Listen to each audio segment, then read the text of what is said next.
को धन्यवाद माता जी, आपने मौका दिया मुझे गाने के हरे लिए। कृष्ण माता जी, बहुत सुंदर आपने भजन गाया है, बहुत अच्छा लगा सबको। बहुत सुंदर माता जी, बहुत बहुत धन्यवाद आपका। धन्यवाद माता जी। और कोई भी भजन करना चाहता है आप लोगों में से? जैसे अंजलि माता जी ने देखी कितना सुंदर भजन किया है, ऐसे ही आप लोग भी कर सकते हैं। हरे कृष्ण। माता जी मैं थोड़ा रुकूं कि कैसे आप मुझे ज्वाइन कर सकते हैं, हम लोग लेट में उधर। क्या माता जी और भजन करना चाहते हैं आप? नहीं नहीं, दूसरे क्लास में ज्वाइन करना है तो मंगलाचरण तक रुकूं क्या, कैसे आप बोलिए, आप फिर नहीं, वैसे आप जा सकती हैं माता जी। हरे जा कृष्ण। सकते हैं ना। जी। धन्यवाद माता जी, धन्यवाद सभी को, हरे। दंडवत प्रणाम। शुरू करते हैं हम लोग मंगलाचरण से। मैं आपके लिए मंगलाचरण शेयर कर रही हूँ जिससे आप भी इसको देख सकें।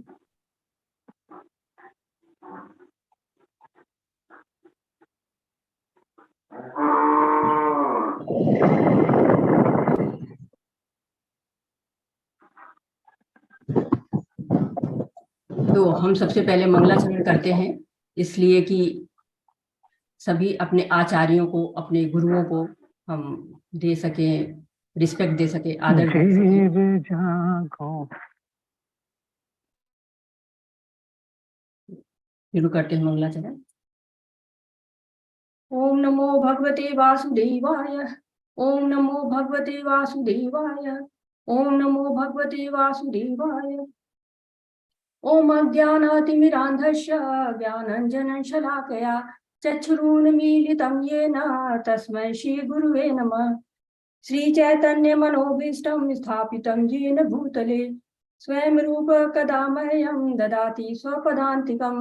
वन्देऽहं श्रीगुरु श्रीयुतपत्कमलं श्रीगुरुन् वैष्णवांश्च श्रीरूपसाग्रजातं सगण रघुनाथ अन्वितं तं सजीवम् साद्वैतं सावधूतं परिजनसहितं कृष्ण चैतन्य देवं श्री राधा कृष्ण पादान सहगण ललिता श्री विशाखा अन्वितांश्च। हे कृष्ण करुणा सिंधु दीनबंधु जगतपते गोपेश गोपिका कांत राधा कांत नमस्तुते। तप्त कांचन गौरांगी राधे वृंदावनेश्वरी वृषभानुसुते देवी प्रणमामि हरिप्रिये। श्री कृष्ण चैतन्य प्रभु नित्यानंद श्री अद्वैत गदाधर शिवासादि गौर भक्त वृंद नमो विष्णुपदाय कृष्ण पृष्ठाय भूतले श्रीमती भक्ति वेदांत स्वामी इति नामिने। नमस्ते सरस्वती देवी गौरवाणी प्रचारिणी निर्विशेष शून्यवादी पाश्चात्य देश तारिणी। हरे कृष्णा कृष्ण कृष्णा हरे हरे हरे रामा राम राम हरे हरे। हरे कृष्णा। सभी को श्री प्रभुपाद जी के द्वारा श्री प्रभुपाद जी की जय। हरे कृष्णा। सभी हरे माता जी कृष्ण को माता प्रभु जी हरे कृष्णा। हरे तो कृष्णा महाराज। हरे कृष्णा प्रभु जी। तो आज हम शुरू करते हैं।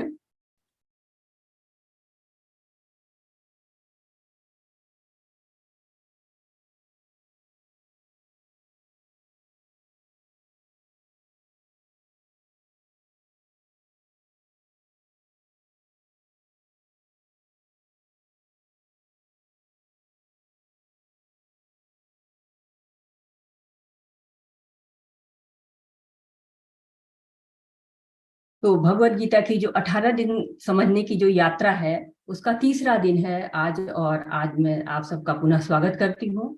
और सबसे पहले अपने पूज्य गुरुदेव श्री प्रभुपाद जी की चरण वंदना करती हूँ। और राधा गोविंद मंदिर के अध्यक्ष और इस ऑनलाइन पाठ्यक्रम के जो जनक है नवमानिष्ठा दास प्रभु जी, उनको भी मैं चरण वंदन करती हूँ। और साथ ही साथ सारे शिक्षा गुरुओं और दीक्षा गुरुओं को भी दंडवत प्रणाम करती हूँ और इस अध्याय का आरंभ करती हूँ। तो इस अध्याय का नाम है कर्मयोग, योग ऑफ एक्शन। तो अभी आपने कल पढ़ा था और कल परसों 2 दिन हम लोगों ने पढ़ा हुआ है कि जो पांडव थे वो अज्ञातवास से वापस आते हैं, और अज्ञातवास से वापस आकर वो मांगते हैं अपने राज्य को। और जब राज्य को मांगते हैं तो दुर्योधन उनसे कहते हैं, बहुत पॉपुलर डायलॉग, सब लोग जानते हैं उसको, कि मैं सुई की एक नोक के बराबर भी भूमि नहीं दूंगा।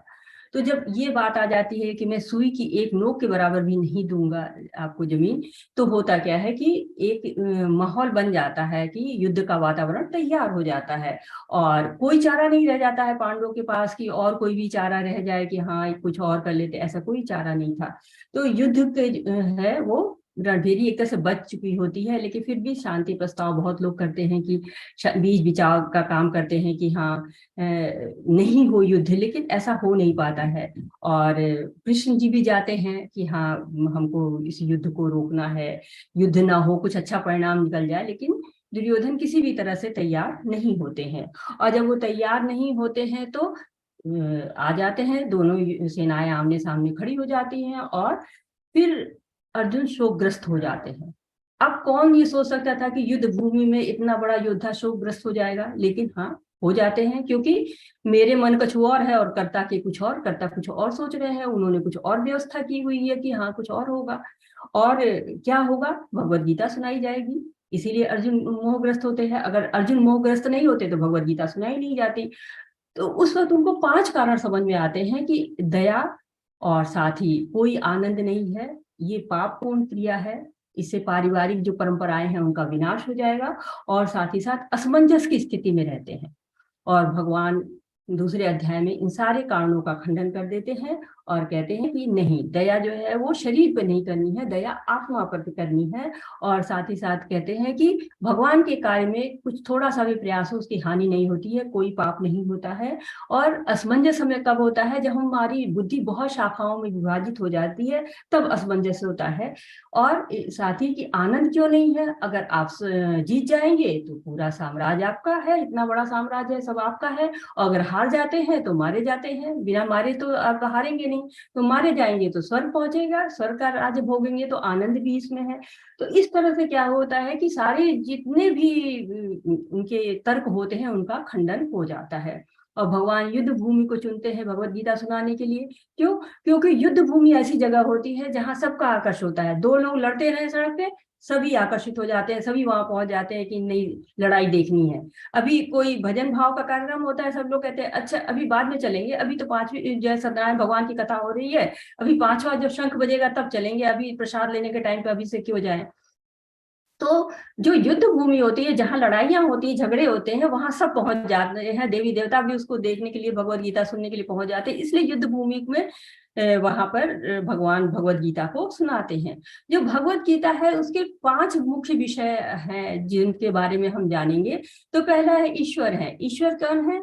कि सर्वव्यापी है, सर्वशक्तिमान है, सभी ऐश्वर्यों से परिपूर्ण है। और जो है कल हमने जब बात की थी कि भगवान कौन है, तो हमने 6 भग माने थे कि 6 भग होते हैं। और 6 भग कौन कौन से होते हैं? सुंदरता होती है, प्रसिद्धि होती है, ज्ञान होता है, और त्याग होता है, धन होता है। तो इस तरह से 6 भग जिसके पास होती है उनको हम भगवान कहते हैं।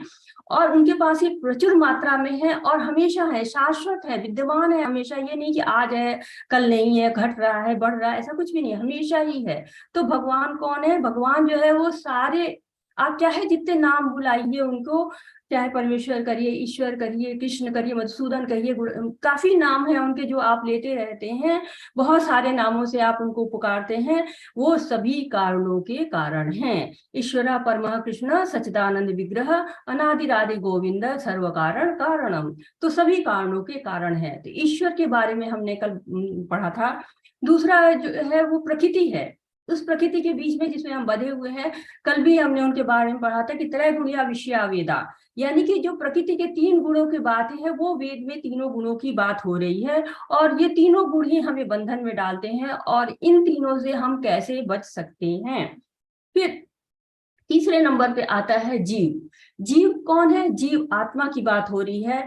और जीव क्या है? जीव भगवान का अंश है, नित्य है, भगवान भी नित्य है और जीव भी नित्य है, भगवान की जो है वो अंश के रूप में है। और हमने पढ़ा कि शरीर क्या है और आत्मा क्या है और इन दोनों के बीच में संबंध क्या है, इसके बारे में कल हम पढ़ा है। काल, काल एक भगवान की बहुत ही शक्तिशाली शक्ति है। काल को परिभाषित करना बहुत ही कठिन होता है, क्योंकि ये भगवान की ऐसी शक्ति है जिसको हम समझना बहुत मुश्किल है, जिसको परिभाषित करना बहुत मुश्किल है। और कभी कभी देखिए हमें सुख होता है बिना मांगे मिल जाता है, दुख होता है बिना मांगे आ जाता है। तो ये सब काल के प्रभाव के कारण ही है, सब कुछ पूर्व निर्धारित होता है और हम मिनट सेकंड की तो गणना कर सकते हैं, लेकिन काल की गणना कोई भी नहीं कर सकता है। अब पांचवा है कर्म। कर्म क्या है? कर्म भगवत गीता बताती है कि कर्म कैसे करने चाहिए, कौन से कर्म फलदायक होते हैं, कौन से कर्म हमें बंधन में डालते हैं, और इन कर्म बंधन से हमें छुटकारा कैसे मिल सकता है, इन सब के बारे में भगवत गीता बात करती है। तो कुछ तीव्र कर्म होते हैं, यानी कि हमने किया और तुरंत उसका हमको फल मिला, किसी को मारा एक चाटा तुरंत उसको लग गया, ये तीव्र कर्म होता है। लेकिन जो मंद कर्म होता है वो धीरे धीरे होता है, जैसे कि एक बीज लगाया आपने, एक बीज लगाया, उसको पेड़ बनने में समय लगता है, धीरे धीरे वो समय लगता है और वो पेड़ बनता है। तो वो फल कब मिलता है? वो थोड़ी देर में मिलता है, वो तुरंत की तुरंत नहीं मिलता है। तो इस तरह से कर्म के बारे में भी बात होती है कि, और अब जो आज का हमारा चैप्टर है वो उसका नाम ही कर्म योग है। तो इस अध्याय में हम कर्म योग के बारे में पढ़ेंगे। और योग किसको कहते हैं? योग जो है वो युक्त होना जिसको कहते हैं, युज धातु से बना हुआ है, जुड़ना।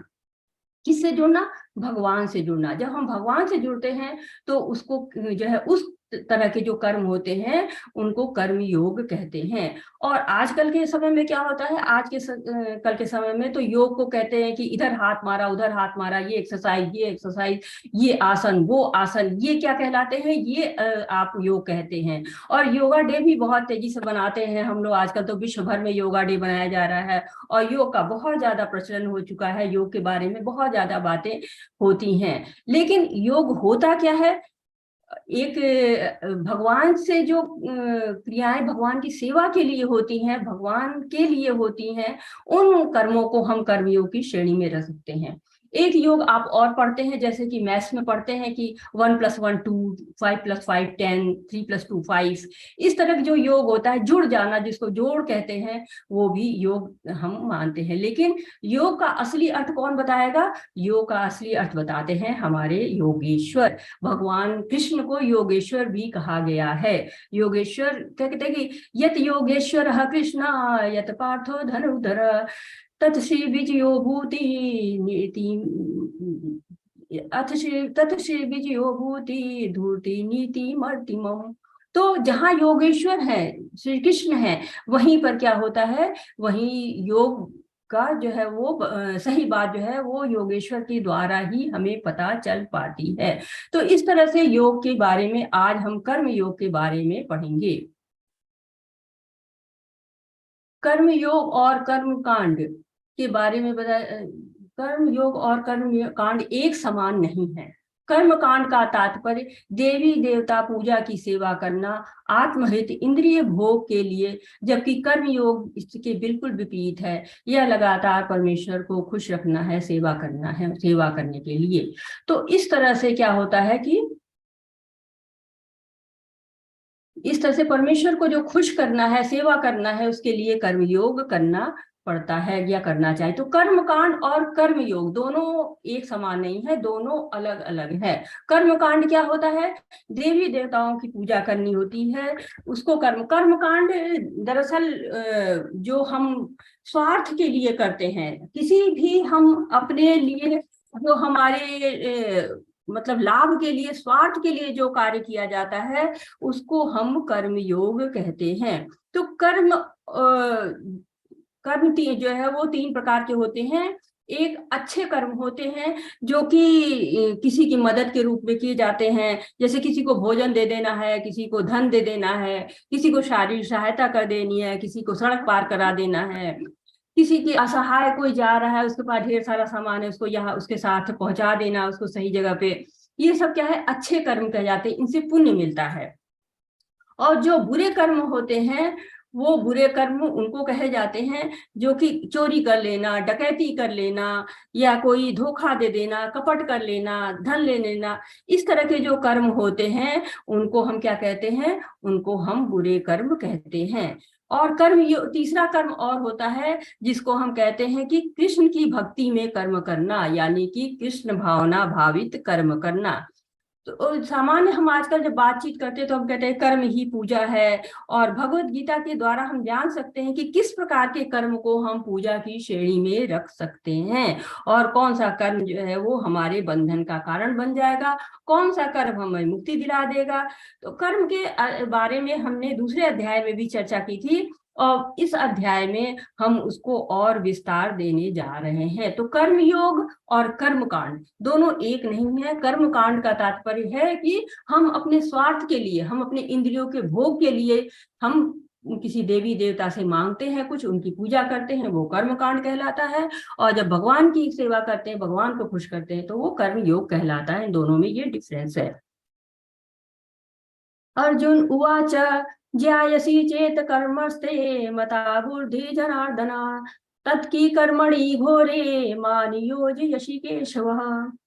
अर्जुन ने कहा, हे जनार्दन, हे केशव, यदि आप बुद्धि को सकाम कर्म से श्रेष्ठ समझते हैं तो फिर आप मुझे इस घोर युद्ध में क्यों लगाना चाहते हैं। अब क्या है, अर्जुन के प्रश्न से शुरू हो रही है हमारी, ये तीसरा अध्याय शुरू हो रहा है, और उनकी शंका से। अब जो दूसरे अध्याय में भगवान ने कई चीजें बताई हैं अर्जुन को, और वो सारी चीजें जैसे कि ज्ञान योग बताया उनको, कर्म योग बताया, थोड़ा थोड़ा भक्ति योग भी झलक बता दी, और ये बता दिया कि जो भगवान की भक्ति करते समय जो कर्म किया जाता है वो आसान होता है, और उसमें थोड़ा सा भी प्रयास करें तो कोई हानि नहीं होती है। जैसे कहा था कि श्लोक आया था कि नेहा विक्रम नाशस्तो प्रतवायो न विद्यते सर्पम यस्य धर्मस्य त्रायतो भयतो महात्। तो थोड़ा सा भी हम प्रयास करते हैं तो हमारी महान भय से रक्षा होती है। तो भगवान की भक्ति अगर श्रेष्ठ है तो आप मुझे इस घोर युद्ध में क्यों लगाना चाहते हैं। अब ये भगवान के प्रति बता रहे कि आपने इतनी चीजें बता दी और कह दिया भक्ति अच्छी है, और जब मैं भक्ति करना चाहता हूँ, ये युद्ध नहीं करना चाहता हूँ, तो आप जो है मुझे कह रहे हो कि युद्ध करो। तो ये करना मुझे क्या है, ये आप मुझे बहुत अच्छी तरह से बता दीजिए ताकि मुझे समझ में आए कि मुझे क्या करना है। अब इसमें एक वर्ड आया है सकाम कर्म। सकाम कर्म के बारे में हम बताते हैं आपको कि सकाम कर्म होता क्या है।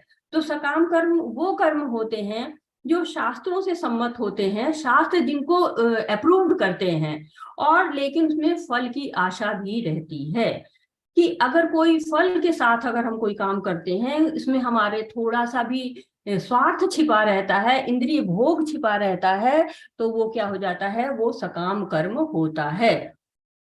इसी के विपरीत अगर हम बिना फल की इच्छा के कोई कार्य करते हैं तो वो निष्काम कर्म की श्रेणी में आता है। तो ये आपको मैं थोड़ा सा परिभाषा इसकी बता रही थी कि कैसे क्लियर करेंगे कि सकाम कर्म क्या होता है। और तो यहाँ कह रहे हैं कि यदि आप बुद्धि को सकाम कर्म से श्रेष्ठ समझते हैं, यानी कि जो ज्ञान योग आपने अभी हमें बताया है वो सकाम कर्म से श्रेष्ठ है, तो मुझे वही कर लेने दीजिए, मुझे आप क्यों घोर युद्ध में लगाना चाह रहे हैं। व्यामिश्रेणेव वाक्येन बुद्धिमोयसीव मे तदैकं वद निश्चित्य येन श्रेयोऽहमाप्नुयाम्।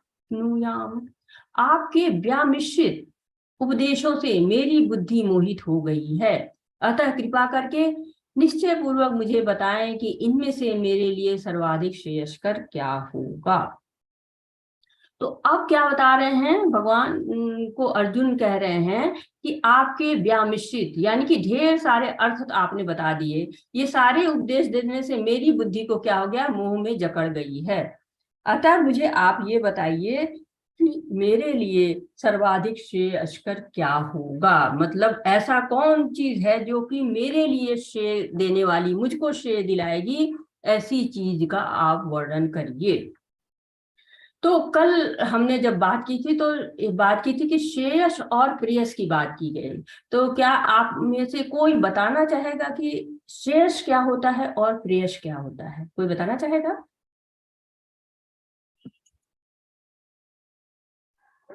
जी सुधीर प्रभु जी, अनम्यूट कीजिए।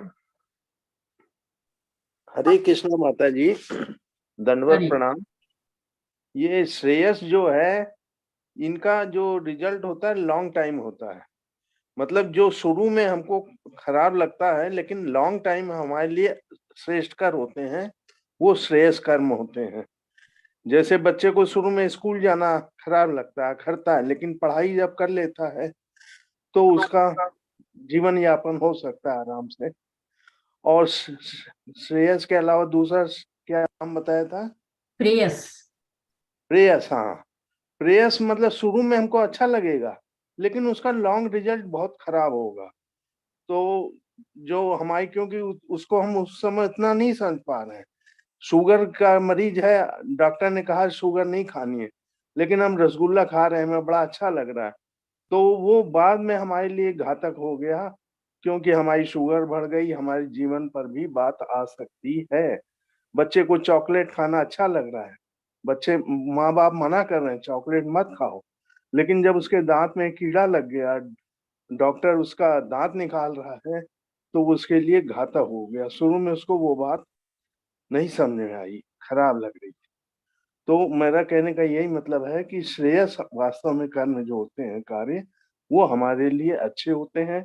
और भगवान जो भी कार्य हम लोगों के लिए करता है, वो श्रेयस कार्य ही करता है, क्योंकि उनका लॉन्ग टाइम बढ़िया होता है, उनका फल जो हमारे लिए हितकर होता है। हरे कृष्णा माता जी। हरे कृष्णा। बहुत सुंदर प्रभु जी, बहुत अच्छे उदाहरण के साथ आपने बताया है। तो मुझे लगता है कि सब लोग समझ गए होंगे। कोई और भी कुछ कहना चाहता है? हरे कृष्णा। तो आगे बढ़ते हैं कि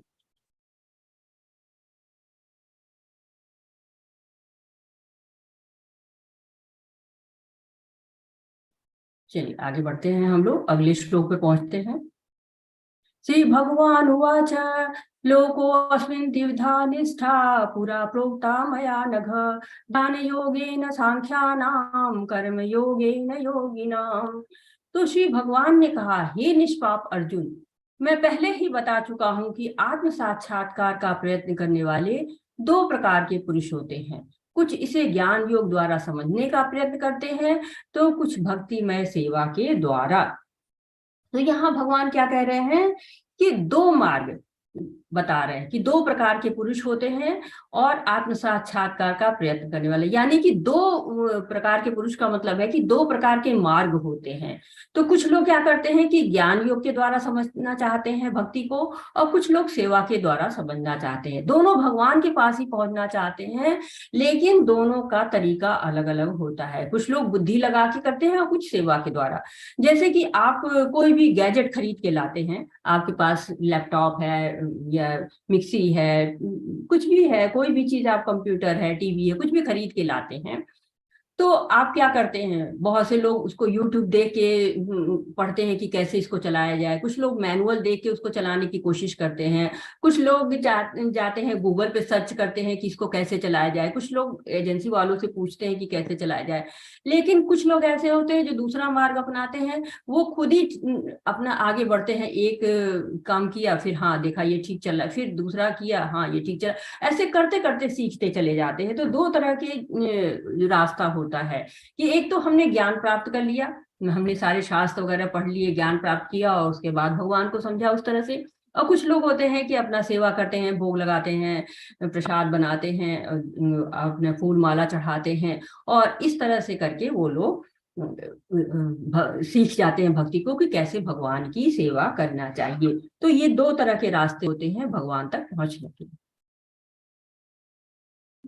क्या this way that way the other way.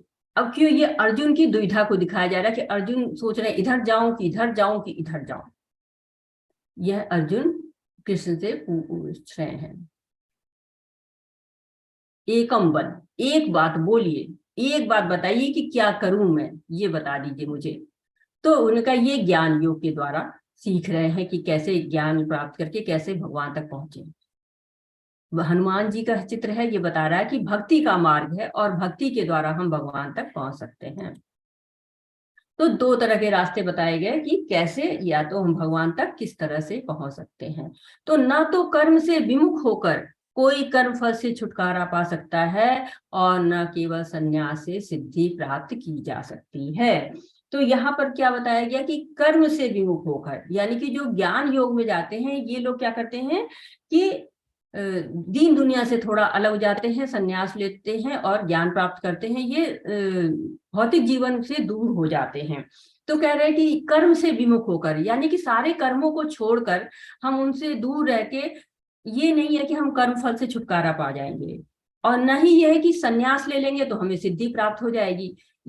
कहने का अर्थ ये हो जाता है यहाँ पर कि भक्ति करना अलग है और कर्तव्य मार्ग अलग है। तो भक्ति के लिए कर्तव्य मार्ग को छोड़ना जरूरी नहीं है, और जो कर्तव्य मार्ग को छोड़ते हैं उसको कर्म संन्यास कहते हैं।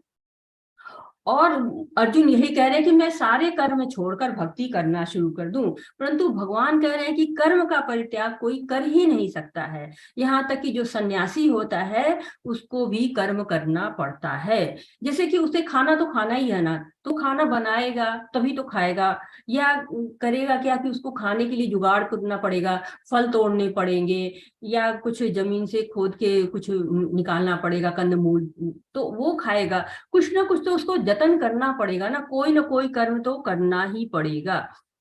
अब मान लीजिए कहेंगे कि नहीं उसने इतनी विजय प्राप्त कर ली, इतनी सिद्धि प्राप्त कर ली, खाने की जरूरत ही नहीं है, ऐसा होता ही नहीं है। लेकिन हाँ कुछ लोग किया भी है लोगों ने, तो कहते कि अपने को नहाना धोना शुद्ध करना पड़ेगा शरीर को ना, तो कर्म किए बिना तो रह ही नहीं सकता है। कोई कर्म के परित्याग करने से सिद्धि प्राप्त नहीं हो सकती। सिद्धि का मतलब यहाँ भगवान प्राप्त करने से है कि भगवान को प्राप्त नहीं किया जा सकता है। तात्पर्य, भौतिकतावादी मनुष्यों के हृदयों को विमल करने के लिए जिन कर्मों का विधान किया गया है उनके द्वारा शुद्ध हुआ मनुष्य ही संन्यास ग्रहण कर सकता है। शुद्धि के बिना संन्यास ग्रहण करने से सफलता नहीं मिल पाती है। हृदय की शुद्धि के बिना संन्यास सामाजिक व्यवस्था में उत्पात उत्पन्न करता है। दूसरी ओर यदि कोई नियत कर्मों को न करके भी भगवान की दिव्य सेवा करता है तो वह उस मार्ग में जो कुछ भी उन्नति करता है उसे भगवान स्वीकार कर लेते हैं। तो कह रहे कि सन्यास का जो मार्ग है, अर्जुन जैसा सोच रहा है कि मैं सब कुछ त्याग करके भक्ति करूं, परंतु सन्यास के लिए सबसे पहला जो शर्त होती है वो हृदय की शुद्धि होनी चाहिए। और जब तक हृदय की शुद्धि नहीं हो जाती है तब तक सन्यास ग्रहण करने का कोई मतलब नहीं होता है, क्योंकि सफलता मिलेगी ही नहीं। और भक्ति के लिए शुद्धि जरूरी नहीं होती है। भक्ति के लिए आप भक्ति करना शुरू कर दीजिए और क्या होगा, आपको धीरे धीरे शुद्धि आती चली जाएगी, हृदय शुद्ध होता चला जाएगा। जैसे आप बीमार होते हैं तो दवा खाते खाते आप ठीक होते चले जाते हैं, आपकी बीमारी खत्म हो जाती है। अब ये नहीं है कि आप पहले बीमारी समाप्त हो तब दवा खाएंगे, उसका इंतजार नहीं करना पड़ता है। लेकिन सन्यास में क्या है, सन्यास में पहले आप शुद्ध हो जाइए, पूरी तरह से शुद्ध होने के बाद भी आप जो है वो भक्ति कर सकते हैं, सन्यास ले सकते हैं। लेकिन भक्ति करने के लिए कुछ भी ऐसी कोई भी शर्त नहीं है। अब अगर सन्यास लेने चले जाते हैं, मन तो अटका रहता है इंद्रिय विषयों में, तो अगर ऐसा करते हैं तो उनके लिए क्या होता है, ऐसा करना क्या है, सही है कि गलत है, इनके लिए अगला श्लोक है। कर्मेन्द्रियाणि संयम्य आस्ते मनसा स्मरण इंद्रियार्थ विमूढ़ात्मा मिथ्याचार स उच्यते। जो कर्मेंद्रियों को वश में तो करता है किंतु जिसका मन इंद्रिय विषयों का चिंतन करता रहता है वह निश्चित रूप से स्वयं को धोखा देता है और मिथ्याचारी कहलाता है। तो अब इन लोगों के लिए कहा जाए कि कर्मेंद्रियों को तो वश में कर लेते हैं, यानी संन्यास तो ग्रहण कर लिया, चल दिए जंगल में, लेकिन मन कहाँ पे अटका हुआ है, मन उनका अभी भी इंद्रिय विषयों में ही लटका हुआ है। वो जैसे कि पहुंच जाते हैं, आप हिमालय पे पहुंच गए, हरिद्वार में पहुंच गए, केदारनाथ पहुंच गए, बद्रीनाथ पहुंच गए, तो एकांतवास कर रहे हैं आप। अब सारे कर्मों का तो परित्याग हो गया है, अब उपलब्धि नहीं कोई है, कोई चीज दिख ही नहीं रही है। अब वहां पिज्जा बर्गर रसगुल्ला ये सब दिख ही नहीं रहा है, लेकिन मन में आ रहा है कि अरे होता तो खा लेते, बहुत दिन हो गया रूखा सूखा खाते हुए, कोई ढंग की चीज नहीं खाई। अब इस तरह की चीजें आ रही है, अरे क्या कपड़ा पहने हुए हैं, बहुत उलझन हो रही है, कुछ अच्छा सा वस्त्र पहन लेते, कहीं घूम फिर आते। अब इस तरह का अगर चिंतन चल रहा है क्यों चल रहा है? क्योंकि मन शुद्ध नहीं हुआ है, अभी मन में उतने त्याग की भावना आई ही नहीं है। अब भोग के लिए अगर लगातार आपका चिंतन चल रहा है तो क्या होगा? पतन निश्चित ही है। जैसे कि दूसरे अध्याय में क्या कहा गया था? ध्यायते विषयान पुंसा। तो अगर हम विषयों को लगातार हम सोचते जाएंगे तो हम पतन तक पहुंच जाएंगे। ये सब तो त्याग दिया, लेकिन जैसे ही अवसर हमें मिलता है कि हाँ अवसर मिला कि नहीं, कि हम क्या हो गए, फिर से हमारा मन उसी चीजों में लटक गया। तो जब तक हृदय शुद्ध न हो जाए तब तक संन्यास लेने का कोई मतलब नहीं है, क्योंकि शरीर की जो इंद्रियां हैं ये बहुत ही हठी होती हैं, और इनको अगर आप हठपूर्वक चाहते हैं कि उनको वश में कर लिया जाए तो नहीं होती हैं। आप प्रैक्टिकल करके चाहे आप देख सकते हैं, आपका कोई बहुत प्रिय कपड़ा है और आप उसको त्याग दीजिए और सामने खूंटी पे टांग दीजिए, सामने हैंगर पे टंगा हुआ हो, आपको दिखाई पड़ता रहे कि हम इस वस्त्र को नहीं पहनेंगे, जो है 100% तो मैं नहीं कहूंगी, लेकिन 90% तो ये जरूर है कि आप 7वां दिन जब होगा जब उसी कपड़े को पहन के बैठ जाएंगे। तो इंद्रिय विषय इतना हठी होते हैं, इनको आसान नहीं होता है छोड़ना। और कहते हैं कि जो लोग ऐसा करते हैं कि हमने संन्यास ले लिया, हमें नहीं चाहिए कुछ भी, और वहां जाके अगर चिंतन मनन कर रहे हैं तो क्या है, आप मिथ्याचारी हैं। भगवान कितनी बड़ी बात कह रहे हैं कि मिथ्याचारी हैं आप, बिल्कुल मतलब एक तरह से झूठ बोल रहे हैं आप, आपका जो आचरण है वो मिथ्या है, झूठ है। तो ऐसे ही हम देखते हैं कि घरों में क्या होता है, घरों में हम व्रत रहते हैं और लगातार चिंतन चलता है। व्रत हम कल रहते हैं और आज ही दिन, हरे कृष्णा जी, हरे कृष्णा।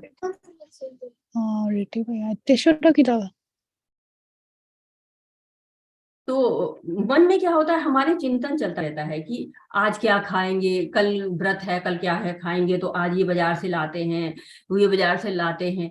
हम एकादशी के व्रत भी बहुत लोग करते हैं तो लगातार सोचते रहते हैं ये खा ले वो खा ले। अब उनका मन भगवान पे तो कम लगा हुआ है और खाने पे ज्यादा लगा हुआ है। तो हमारा शरीर को हम तपा रहे हैं, लेकिन मन क्या है, मन हमारा अभी भी घूम रहा है। तो हम कृत्रिम तरीके से अपने मन को दबा के जो है वो रख रहे हैं, जबकि वो दब नहीं रहा है। तो हम मिथ्याचारी कहलाएंगे, क्योंकि जैसे ही कल हमारा व्रत खत्म होगा वैसे ही हम भोग पे जुट जाएंगे। तो ये जो धर्माचरण का हम दिखावा करते हैं ये मिथ्याचार है। बगुला भगत की कहानी सब जानते हैं ना, कि बगुला होता है तो वो क्या करता है कि जब पानी में खड़ा रहता है और बिल्कुल उसको भगत कहा ही जाता है कि बगुला भगत है, कि देखता रहता है कि कोई मछली आए और जैसे मछली आती है टप से खा लेता है। मछलियां डरती नहीं है क्योंकि वो एक तरह से खड़ा हुआ है एक पैर पे।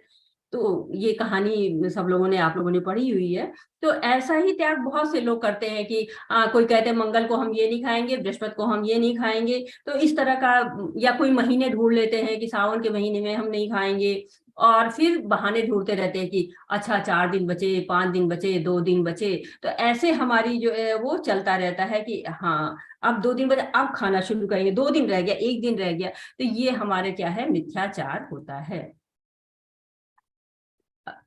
ये भरत महाराज की कहानी है और बड़ी खूबसूरत कहानी है जो भागवतम में आती है, कि जो है भरत महाराज थे, और ये भरत महाराज जी बहुत ही भक्त थे, बहुत राजा भी थे, भक्त भी थे।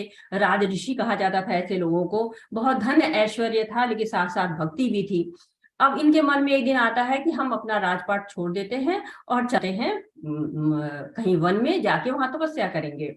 अब हृदय तो पूरी तरह से अभी शुद्ध हो नहीं पाया था और पहुंच गए तपस्या करने के लिए। तपस्या कर रहे थे, एक दिन बड़े मन से तपस्या कर रहे हैं, तब तक एक हिरनी भागती हुई आती है, वो गर्भवती होती है और पीछे उसके शेर लगा होता है।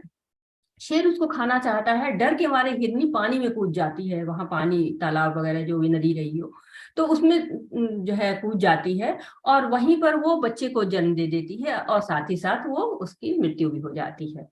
अब वो बछड़ा के होते हैं, जो हिरन का बच्चा जो कहते हैं वो बहुत सुंदर रहता है। बच्चे सबके सुंदर होते हैं, हिरन वैसे भी बहुत खूबसूरत जानवर होता है और उसका बच्चा उससे भी ज्यादा खूबसूरत होता है। तो अब इनका मन वहां लगता है, उसको ले लेते हैं, बच्चे को ले आते हैं और बच्चे को लाके पालना शुरू करते हैं। अब उनकी भक्ति तो पीछे रह गई, वो भक्ति करते थे, जैसे ही जपा करते थे, जैसे ही ध्यान करते थे, वैसे ही फिर उनको आ जाता था कि कहाँ होगा, कहीं खाया है कि नहीं, पिया कि नहीं, कोई जानवर तो नहीं खा लिया। इस तरह से उनका मन लगा रहता था। तो जो भक्ति की सेवाएं होती हैं, वो प्रारंभिक अवस्था में क्या होता है, उनकी शुद्धता बहुत जरूरी होती है। बिना शुद्धता के अगर भक्ति करना शुरू करते हैं, खासकर आप संन्यास ग्रहण करना चाहते हैं, तो शुद्धता की बहुत आवश्यकता होती है। श्री विष्णु के लिए यज्ञ रूप में कर्म करना चाहिए, अन्यथा कर्म के द्वारा इस भौतिक जगत में बंधन उत्पन्न होता है।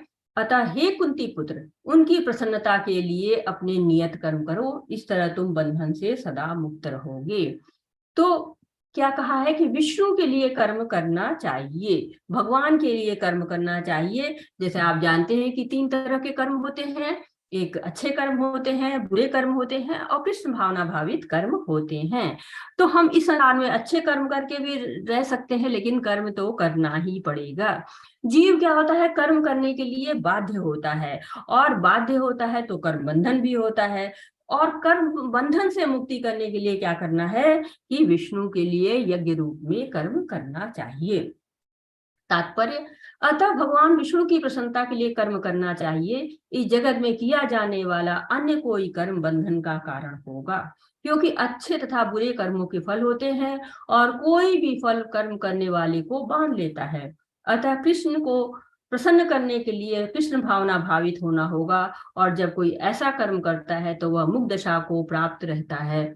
यह महान कर्म कौशल है, और प्रारंभ में इस विधि में अत्यंत कुशल मार्गदर्शन की आवश्यकता होती है। तो विष्णु के लिए कर्म, जो विष्णु भगवान हैं वो कृष्ण तत्व हैं, इसलिए यहाँ पे कहा गया है कि विष्णु के रूप में कर्म, यज्ञ रूप में कर्म करना चाहिए। तो चाहे जो भी कर्म करें, आपको कर्म बंधन होगा ही।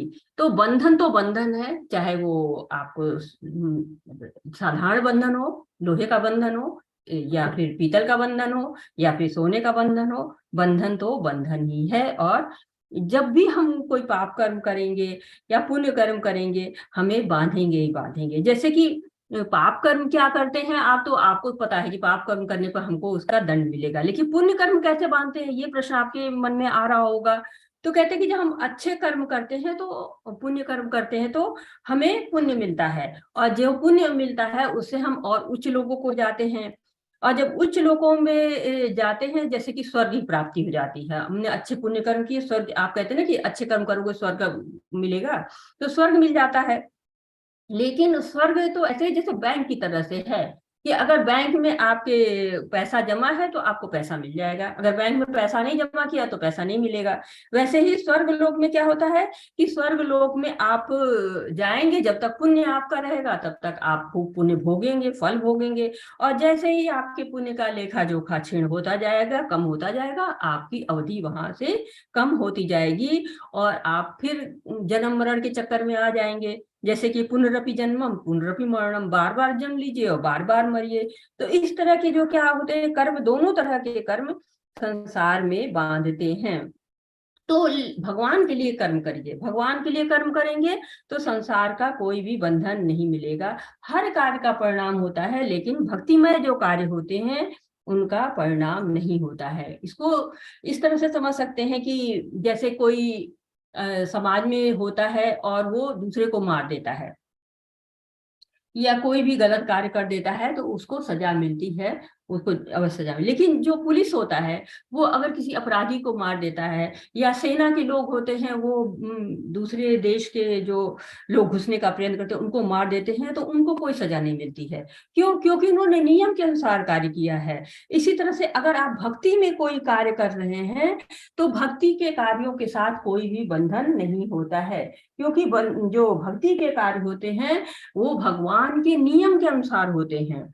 ऐसा नहीं कि भक्ति के कार्य में नियम नहीं होते हैं और अटंडम नहीं होता है कि कुछ भी कर रहे हैं, उनके भी नियम होते हैं और उनके अनुसार ही कार्य होते हैं। अगला श्लोक कह रहा है कि यज्ञों के द्वारा प्रसन्न होकर देवता भी तुम्हें प्रसन्न करेंगे, और इस तरह मनुष्य तथा देवताओं के मध्य सहयोग से सबों की संपन्नता प्राप्त होगी। तो तात्पर्य कह रहा है यज्ञ से मनुष्य के खाद्य पदार्थ शुद्ध होते हैं, और शुद्ध भोजन करने से मनुष्य जीवन शुद्ध हो जाता है। जीवन शुद्ध होने से स्मृति के सूक्ष्म तंतु शुद्ध होते हैं और स्मृति तंतुओं के शुद्ध होने से मनुष्य मुक्ति मार्ग का चिंतन कर सकता है। और ये समाज मिलकर कृष्ण भावनामृत तक पहुंचाते हैं, जो आज के समाज के लिए सर्वाधिक आवश्यक है। तो जो देवता होते हैं, ये होते कौन है? ये भगवान के द्वारा नियुक्त किए जाते हैं। किस काम के लिए? सृष्टि को चलाने के लिए। सृष्टि सही जगह पर कार्य करती रहे। तो कोई भी जैसे ऑफिस चलाते हैं, कोई कंपनी चलाते हैं, तो हमें क्या होता है कि अच्छे से चलाने के लिए बहुत चीजों की आवश्यकता होती, बहुत लोगों की आवश्यकता होती है, जो विभिन्न पदों पर रहते हुए कार्य करते हैं। उनको कुछ सीमित अधिकार दिए जाते हैं और उन अधिकारों के अंतर्गत ही वो ऑफिस या कंपनी चलाने का कार्य करते हैं। वैसे भी हमारे देवता होते हैं। इन देवताओं को अगर प्रसन्न किया जाता है तो वो उन वस्तुओं को प्रदान करते हैं जो मनुष्य के जीवन को आसान बना देते हैं। लेकिन इसके साथ ही साथ हमें बहुत ही अच्छी तरह समझ लेना चाहिए कि भगवान ही है जो सारे यज्ञों के भोक्ता हैं। यज्ञ हम देवताओं को करते हैं, लेकिन भोक्ता केवल कौन है? भगवान। जैसे कि ऑफिस चलता है, कंपनी चलती है, लेकिन कंपनी का जितना भी फायदा होता है, जितना भी चीजें होती हैं, अच्छा बुरा जो भी होता है, सब कंपनी का जो मालिक होता है उसके अंदर होता है, अधीन होता है। उसी तरह से सारी चीजों के, सारे यज्ञों के जो भोक्ता होते हैं वो भगवान कृष्ण ही होते हैं। पढ़ेंगे आगे की भोक्ताराम यज्ञ तपसा सर्वलोक महेश्वरम। जो सारे यज्ञ तपस्याएं जो भी होती हैं, उन सबके भोक्ता कौन होते हैं? सर्वलोक महेश्वरम। जो सारे लोक होते हैं उनके भी जो ईश्वर हैं वो भोक्ता होते हैं। जीवन की विभिन्न आवश्यकताओं की पूर्ति करने वाले विभिन्न देवता यज्ञ संपन्न होने पर प्रसन्न होकर तुम्हारी सारी आवश्यकताओं की पूर्ति करेंगे, किंतु जो इन उपहारों को देवताओं को अर्पित किए बिना भोगता है वह निश्चित रूप से चोर है। तो कितने स्ट्रॉन्ग वर्ड यूज किए हैं इस अध्याय में भगवान ने, कि पहले भगवान कहते हैं कि मिथ्याचारी है, और अब कह रहे हैं कि जो इन उपहारों को बिना भगवान को अर्पित किए हुए भोग जाता है वो निश्चित रूप से चोर है। तो हमें करना क्या है कि हमें जो भी आप सामग्री आपके पास है, जो कुछ भी आपके पास है, उसको भगवान को बिना अर्पित मत किए नहीं रहना है। अगर आप अर्पित नहीं करते हैं तो आप क्या है? चोर की श्रेणी में रखे जाते हैं। तो ये एक नियम है भगवान का कि अगर देवताओं और आपके बीच में आदान प्रदान चलता रहता है, आप देवताओं के लिए यज्ञ करेंगे, देवता आप जो प्रसन्न होंगे और आपको वो चीजें देंगे जो आपके जीवन में खुशहाली लाएंगे, जो आपके जीवन को अच्छा बनाएंगे, सुगम बनाएंगे। इसलिए विभिन्न विभिन्न देवताओं के लिए विभिन्न विभिन्न प्रकार के यज्ञ जो है निर्धारित किए गए हैं, और उन यज्ञों के लिए बकायदा नियम भी बने हुए हैं, और वो अंत में किससे? भगवान के पास ही पहुंचते हैं। उन सब का भोक्ता कौन होता है? भगवान ही होते हैं। इसलिए आप जो भी आपके पास है उसको भगवान को, देवताओं को जरूर अर्पित करिए। यज्ञशिष्टाशिनः सन्तो मुच्यते सर्वकिल विषये भुंजते ते तो हम पापा ये पंचात् आत्म कारणात्। भगवान के भक्त सभी प्रकार के पापों से मुक्त हो जाते हैं, क्योंकि वे यज्ञ में अर्पित किए हुए भोजन प्रसाद को ही खाते हैं। अन्य लोग जो अपनी इंद्रिय सुख के लिए भोजन बनाते हैं वे निश्चित रूप से पाप खाते हैं। अब यहाँ पर एक और बहुत ही स्ट्रॉन्ग वर्जन आया है कि जो लोग क्या करते हैं कि इंद्रिय सुख के लिए भोजन बनाते हैं वो पाप खाते हैं। यानी कि कोई भी गतिविधि जो भी हम कर रहे हैं वो भगवान को प्रसन्न करने के लिए करना चाहिए। हम खाना खा रहे हैं तो भगवान को अर्पित करिए, उसको भोग बना के खाइए, तो हम क्या होता है? भौतिक बंधनों से मुक्त हो जाते हैं। भक्ति करने का अर्थ ये नहीं है कि हम पुण्य कर्म करना छोड़ दें, किसी की सहायता न करें, केवल किसी को अन्न न खिलाएं, ऐसा कुछ भी नहीं। क्या करना है? जो हमारे सारे कार्य हैं उन सबको भगवान को जोड़ देना है। जैसे इस्कॉन में ही है तो इस्कॉन में फूड फॉर लाइफ चलता है, और ये प्रोग्राम होता है। उससे पहले जो है वो क्या करते हैं कि फूड खिलाने के पहले, खाना खिलाने के पहले 5 मिनट कीर्तन करते हैं, जिससे क्या होता है कि थोड़ा सा भगवान के प्रति आकर्षण बढ़ता है।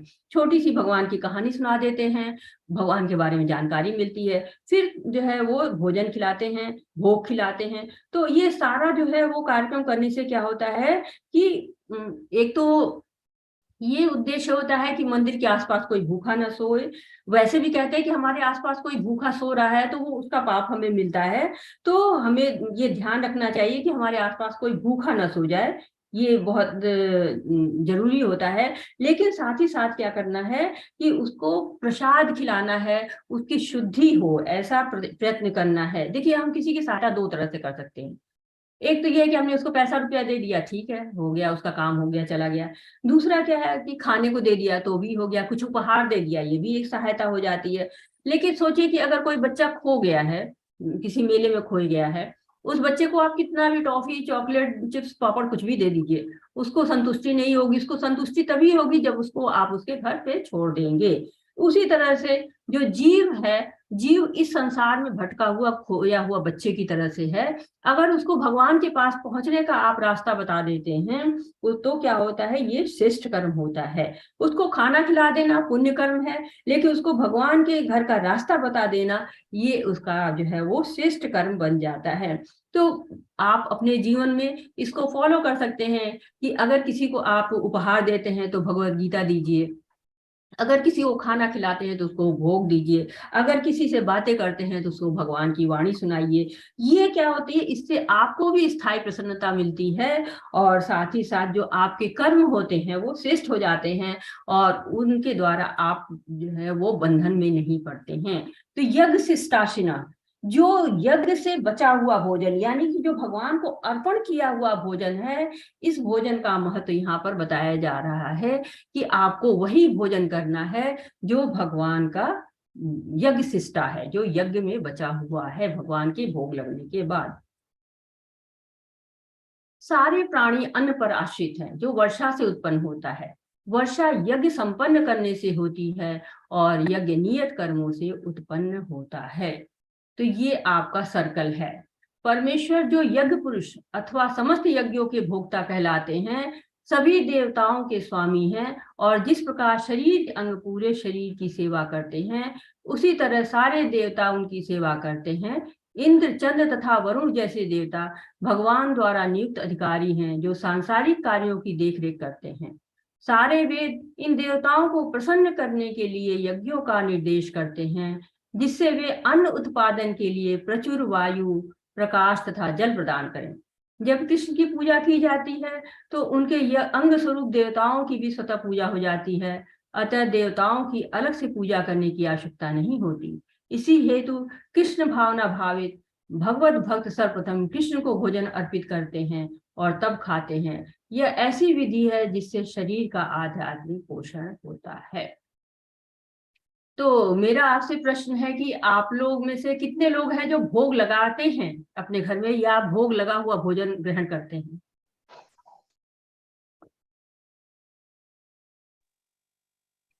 लगाते हैं माता जी, भोग लगा के ही लेते हैं उसको। जी, बहुत अच्छा करते हैं। और लोग भी हैं जो भोग लगाते हैं या भोग लगा हुआ भोजन करते हैं? नहीं, भोग लगाते हैं माता जी पहले। जी, बहुत सुंदर, बहुत सुंदर। तो अमित प्रभु जी भोग लगाते हैं या आप भोग लगा हुआ भोजन ग्रहण करते हैं? माता जी लगाते भी हैं, लगा हुआ ही ग्रहण करते हैं। जी, बहुत सुंदर प्रभु जी। सुधीर प्रभु जी भी लगाते भी हैं और ग्रहण भी करते हैं। अभी एक माता जी का भी हाथ उठा था। माता जी, आप भोजन लगाती हैं कि भोग लगाती हैं या लगा हुआ भोग ग्रहण करती हैं? स्वाति रात पुरोहित माता जी से। हाँ, क्योंकि माता जी ने हैंड रेस किया था। चलिए ठीक है, बहुत अच्छा है, आप लोग भोग लगा के भोजन करते हैं तो बहुत अच्छा है। और यहाँ पर यज्ञ शिष्टा का कितना महत्व बताया गया है कि यज्ञ शिष्टा खाना बहुत ही अच्छा होता है। तो ये यहाँ पर बताया जाए कि भगवान के लिए क्यों कर्म करना चाहिए और भगवान के लिए कर्म करके हम बंधन से मुक्त हो सकते हैं। तो सारे प्राणी अन्न पर आश्रित होते हैं। ये एक चक्र है, 7 स्टेप्स का एक चक्र होता है कि धीरे धीरे आपके सामने आ रहा है कि कैसे। तो अन्न पर जीव आश्रित होता है। जो भी जीव है, बिना अन्न के तो कोई जीवित रह ही नहीं सकता है। और अन्न कहाँ से आता है? जब वर्षा होती है तब अन्न उससे उत्पन्न होता है। और वर्षा कैसे आती है? जब हम यज्ञ संपन्न करते हैं, यज्ञ जो है वो वर्षा को लाते, जब हम यज्ञ संपन्न करते हैं तो देवता खुश होते हैं, और देवता खुश होते हैं तो बारिश करते हैं और वर्षा होती है। उसके बाद क्या, यज्ञ नियत कर्मों से उत्पन्न होता है। तो यज्ञ के नियत कर्म आते हैं। नियत कर्म कहाँ से आते हैं? शास्त्रों से आते हैं। शास्त्रों के अनुसार नियत कर्म होते हैं। और उसके बाद वो जो शास्त्र होते हैं वो भगवान के द्वारा रचित होते हैं, भगवान से आते हैं। ये एक सृष्टि चक्र चलता है, और ये यज्ञ का चक्र है, इसमें भगवान की मुख्य भूमिका है। क्योंकि भोजन के मुख्य स्रोत भगवान ही है, इसलिए हमें भगवान को अर्पित करके ही खाना खाना चाहिए, कार्य करना चाहिए। यदि आपके लिए कोई, आप छोटा सा भी काम कोई आपके घर में कर देता है तो आप क्या कहते हैं? उसको थैंक यू बोलते हैं। उसी तरह से आपको भगवान को भी ये थैंक यू बोलने का एक तरीका होता है कि हाँ, आप भगवान को धन्यवाद दे रहे हैं। और यदि भगवान को हम संतुष्ट करते हैं तो हम भी संतुष्ट हो जाते हैं। जैसे कि आप रह रहे हैं, भारतवर्ष में रह रहे हैं, तो सरकार को टैक्स देना पड़ता है। उसी प्रकार जैसे कि हम जितना भी पैसा बैंक में डालते हैं उसमें भी टैक्स देते हैं, सामान खरीदते हैं उसमें भी टैक्स देते हैं। क्यों? क्योंकि जो चीजें हम इकट्ठा कर रहे हैं, जो हमारे पास सारी चीजें हैं, ये हमने तो बनाई नहीं है, भगवान ने बनाई है सब चीजें। तो भगवान को अर्पित करके कार्य अगर हम करते हैं तो उनको एक तरह से थैंक यू बोलना है। वो सामने तो है नहीं कि हम थैंक यू बोल सकें, तो उनको अर्पित करके ही हम थैंक यू बोल सकते हैं। बहुत से लोग कहते हैं कि सब कुछ तो भगवान का है, तो भगवान को क्यों देना? बिल्कुल सही बात है, सारा कुछ भगवान का है, भगवान को क्यों दे? भगवान तो ले लेंगे जो चाहिए वैसे। लेकिन आप इमेजिन करिए, या आप अपने घरों में देखते हैं, सब चीजें आप बाजार से आते हैं, कोई सामान लेके आते हैं, घर में रखते हैं, फिर वही प्लेट में सज के आपके पास आता है, तो कितना अच्छा लगता है आपको। अगर आपको वो न दिया जाए तो आप कैसा महसूस करेंगे? या फिर आपके पास अगर छोटा बच्चा कोई आता है, भले आप वही चीज लाए हो, एक छोटी सी चीज लेके आपको खिला रहा है, तो आपको कितनी खुशी होती है। एक पिता कितना खुश हो जाता है बच्चे से। अगर कोई बच्चा उसको देते ही, माता कितनी खुश हो जाती है। अगर कोई बच्चा लाके उसी के खरीदा हुआ, उसी का सजो के रखा हुआ कोई सामान है और लाके वो मुंह में डालता है, तो कितना अच्छा लगता है। इससे क्या होता है, दोनों के बीच में स्नेह बढ़ता है, प्यार बढ़ता है। और तो ऐसे ही जब हम भगवान को चीजें अर्पण करते हैं, भगवान को देते हैं, तो क्या होता है, भगवान भी हमसे उतने ही प्रसन्न होते हैं। तो कहते हैं कि तेरा तुझको अर्पण क्या लागे मेरा। तो जीवात्मा भगवान को देती है, प्रसन्न करती है, तो खुद भी प्रसन्न होता है। जैसे बच्चा पिता को खिलाता है तो बच्चा भी उतना ही हंसता है, पिता भी उतना ही हंसता है। तो क्या होता है कि दोनों को खुशी दोनों की होती है। तो उसी तरह भगवान की भी खुशी है और जीव की भी खुशी है, और जीव जो है भगवान की सेवा जीव का कल्याण भी करती है साथ ही साथ में। जैसे कि गंगा जी नहाने सब लोग जाते हैं, तो गंगा जी नहा के डुबकी पहले मारते हैं, उसके बाद उसी जल को उठाते हैं और गंगा जी का जल गंगा जी को ही अर्पण कर देते हैं। तो ऐसा है कि गंगा जी के ऊपर तो कोई फर्क पड़ता नहीं है, आपने उनको उन्हीं का जल उन्हीं को अर्पण कर दिया, लेकिन नहीं, उससे आपको मन में शुद्धि लगे, अच्छा लगता है, और भगवान भी उससे खुश होते हैं। ये सृष्टि के चक्र की बात कर रहे हैं कि भगवान है, भगवान ही वेदों को जानते हैं, वेदों के जानकार है, वेदों के लिखा है, उन्होंने बताया है, और वेदों में ही बताया है कि आपके कर्तव्य क्या है, कौन से कर्तव्य करना जो है वो आपको बंधन से मुक्त करेंगे। तो उसके लिए आप क्या करते हैं, यज्ञ करते हैं, सेक्रीफाइस करते हैं, और यज्ञ से ही वर्षा आती है, और वर्षा के आने से ही अन्न उपजता है। फिर ये अन्न भोग के रूप में बनता है, जिससे सारे प्राणी तृप्त होते हैं। अगर भोग के रूप में भगवान को देते हैं तो ये सृष्टि का चक्र अच्छा चलता रहता है, ये यज्ञ का चक्र है। इससे इधर उधर हम जाते हैं तो जो है वो गड़बड़ होता है। तो इस सृष्टि के चक्र को हमें बनाए रखना चाहिए। अब यहाँ पर आए कि जो यज्ञ की बात हो रही है, तो इसको हम आरंभ कैसे करें, शुरू कैसे करें, ये चीज हमको जानना जरूरी है। तो इसके लिए हमें भगवान का गुणगान करना चाहिए, और हमें भगवान के आशीर्वाद की आवश्यकता होती है।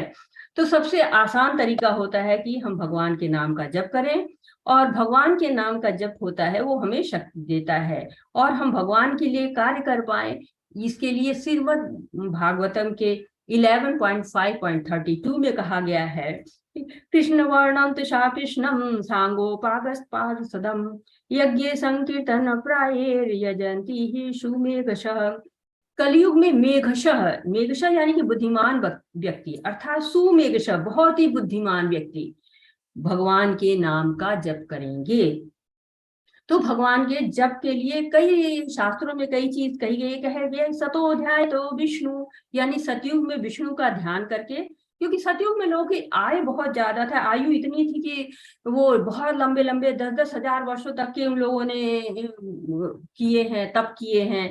कहा गया है कि मतलब 1 लाख तक शायद उनकी वर्ष तक उनकी आयु मानी गई है। और कलयुग क्या है, कलयुग में तो 100 वर्ष साल भी जीना कठिन हो जा रहा है, बहुत ही निरंतर आयु कम होती जा रही है। तो सतयुग में लोग विष्णु का ध्यान जो है लंबे समय तक करते थे। और तेतरे यजते मथई, त्रेता युग में लोग बड़े बड़े यज्ञ करते थे, जिसमें बहुत सारा धन लगता था, बहुत समय लगता था। किसी ने 14 वर्ष तक यज्ञ किया, किसी ने 20 वर्ष तक लगातार यज्ञ किए हुए हैं। लेकिन आज के समय में ये संभव ही नहीं है, न इतने योग ब्राह्मण हैं, न इतना किसी के पास समय है, और न इतना ही किसी के पास धन है। ये सब चीज ये मिलना बहुत ही मुश्किल हो गई है। द्वापरे परिचाय, तो द्वापर युग में भव्य भव्य मंदिर बनना शुरू हो गए और बड़े बड़े अर्च विग्रह बनने लगे, उनकी सेवा होने लगी।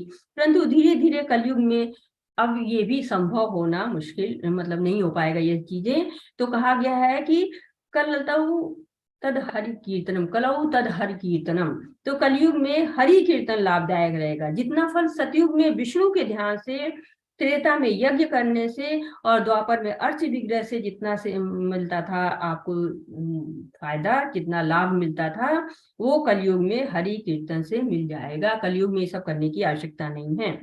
बुद्धिमान लोग जो भगवान की सेवा करना चाहते हैं, भगवान से जुड़ना चाहते हैं, वे हरि नाम का संकीर्तन यज्ञ करेंगे। शास्त्रों में जगह जगह इसका वर्णन हुआ है। ब्रह्मनारदी पुराण में कहा गया कि केवल हरि नाम, कहते हैं हरि नाम हरि नाम हरि नाम केवलम, कलयुग नास्ते नास्ते व नास्ते व गति अन्यथा। तो कहा गया कि कलयुग में केवल हरि नाम का जप ही आपको मुक्ति दिलाने वाला है। और 3 बार कहा गया है हरि नाम हरि नाम केवलम। तो 3 बार जो चीज कही जाती है बहुत महत्वपूर्ण हो जाती है, और उसको बल देने के लिए ही 3 बार कहा जाता है। तो कलयुग में हरि नाम संकीर्तन के अलावा कोई उपाय नहीं है भगवान से जुड़ने का और भगवान को याद करने का। तो भगवान के नाम जो है उसका हमें जप करना चाहिए। और कैसे जप करना चाहिए इसके भी शास्त्रों में उपाय है। शास्त्र जो है वो हमारे सभी प्रश्नों का उत्तर दे देते हैं। जैसे कोई व्यक्ति बीमार पड़ जाता है तो डॉक्टर उसको बता देते हैं कि उसको कितना खाना चाहिए, क्या दवा लेनी चाहिए, ये सारी बातें, उसके लिए क्या उपयुक्त होगा, कैसे रहना चाहिए, सब बता देते हैं। वैसे भगवान के ने भी मनुष्य के कल्याण के लिए सभी बातों को बताया है। और भगवान का नाम इतना शक्तिशाली है, उनके सारे नाम ही धारण करने योग्य है। कोई ये नहीं कि ये नाम कम महत्व का है, वो नाम ज्यादा महत्व का, सारे नाम का महत्व है।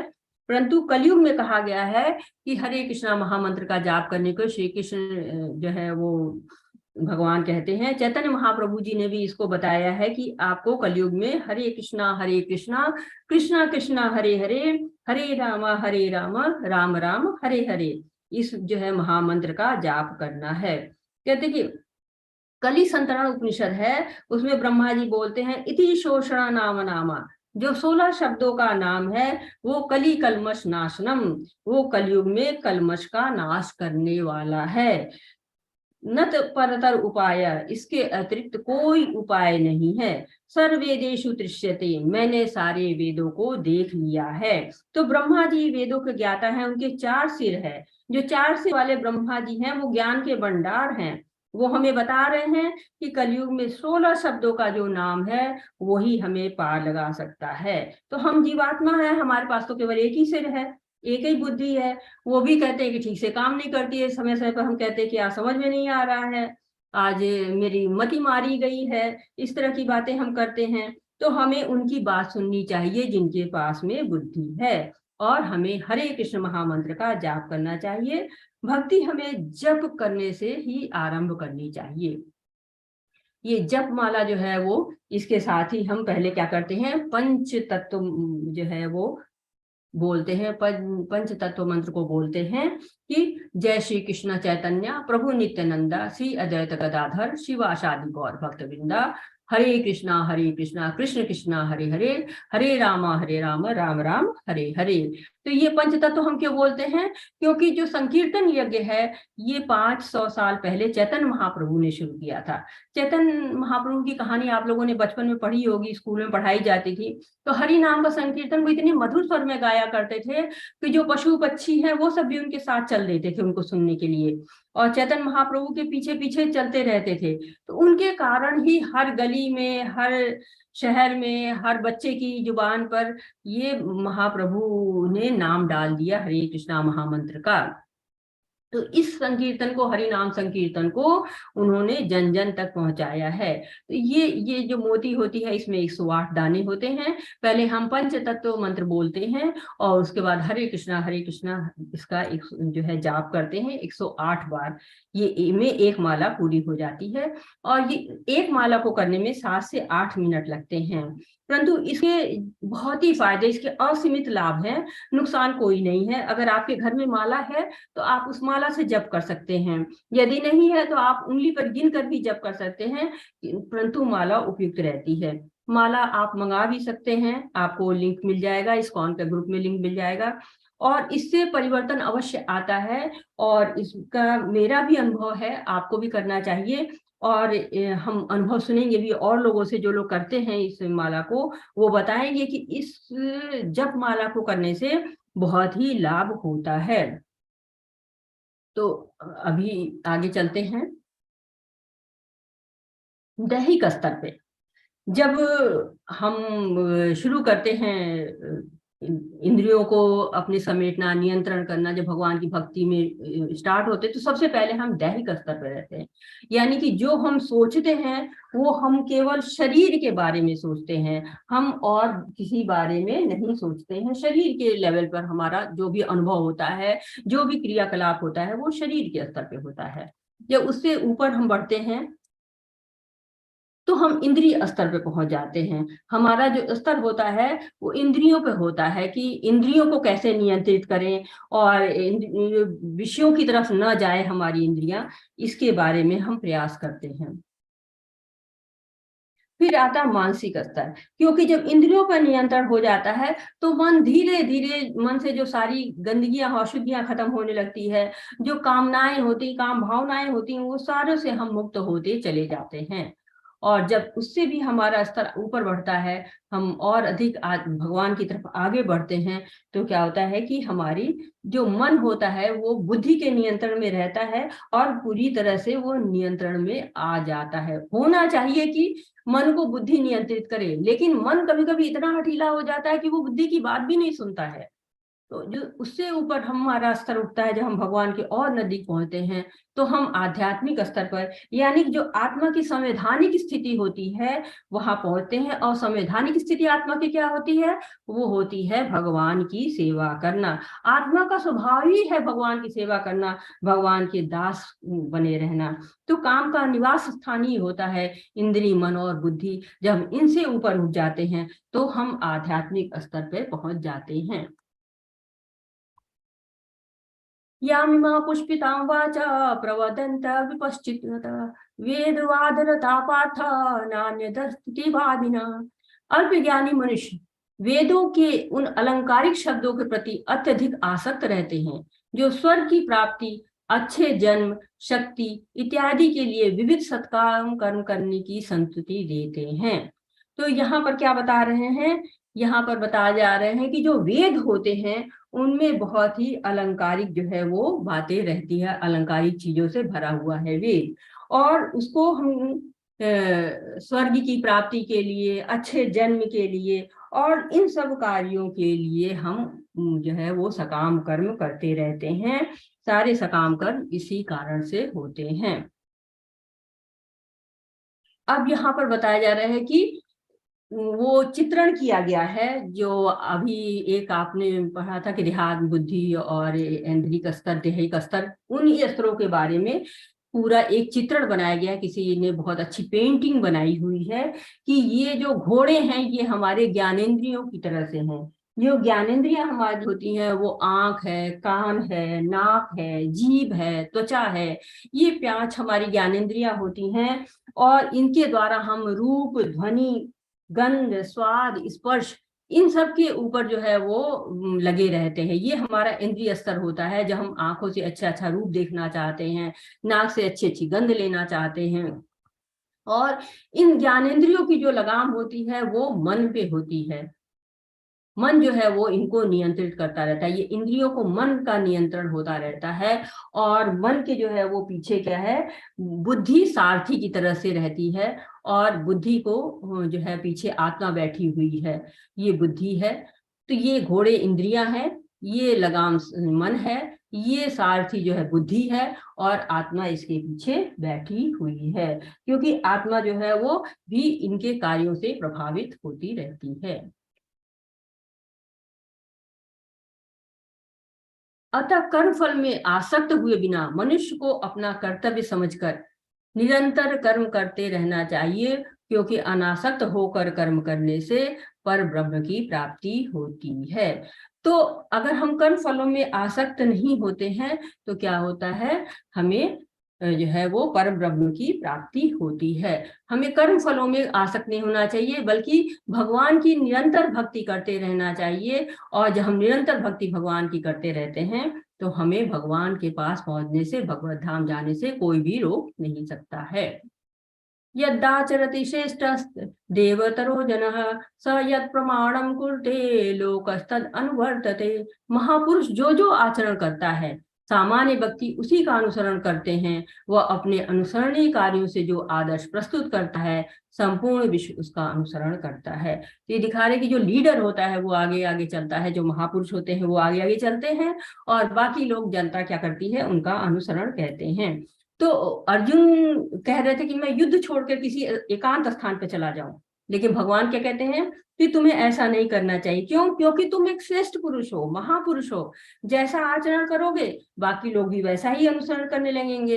तो तुमको ऐसा कोई भी कदम नहीं उठाना चाहिए जिससे कि तुम्हारी अपयश तो होगा ही होगा, लेकिन लोग भी, जो सामान्य जन है, वो भी तुम्हारे जैसा ही आचरण करना शुरू कर देंगे। तो प्रभुपाद जी ने श्रेष्ठ पुरुष के उसमें 3 लोगों को रखा है। एक तो माता पिता को रखा है कि माता पिता अगर अच्छा तरह आचरण करते हैं तो जो बच्चे होते हैं वो भी उन्हीं की तरह से करते हैं। जो माँ बाप सिखाते हैं वही बच्चा सीख जाता है। माँ बाप गलत काम करेंगे, बच्चा भी गलत काम करेगा। वो तो घर के वातावरण का बच्चों पर बहुत ही अधिक प्रभाव पड़ता है। घर में शांत है तो बच्चा भी शांत रहेगा, घर में अशांति है तो बच्चा भी अशांति रहेगा। तो जैसे प्रभुपाद जी थे, प्रभुपाद जी के घर में भक्ति का वातावरण था।